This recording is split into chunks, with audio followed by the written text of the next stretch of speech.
In this video, I'm going to show you on how you can use the side conversations feature in Zendesk. So, without further ado, let's begin. First, open your web browser and go to zendesk.com and log in to your Zendesk account. From here, open a ticket. And then, once you see on your right panel, there are many different options including customer contacts, knowledge, related tickets, approval requests, tasks, apps, and lastly, side conversations. Now, as you can see, we don't have any side conversations created yet. So, to create one, click on the plus icon below, or rather beside the side conversations.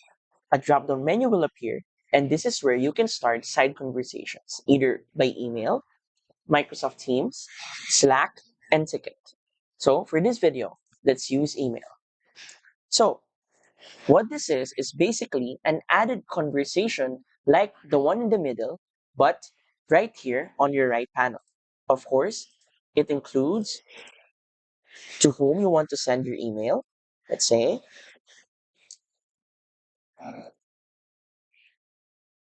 and then you can add the subject and then send your message.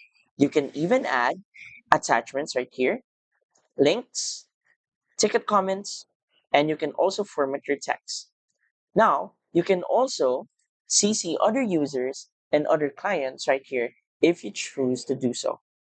And this will now be included on every interaction this ticket gets.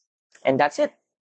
So, if you find this video helpful and want to support our channel, feel free to use our affiliate link given on the video description. Thanks for watching, and I will see you in my next video.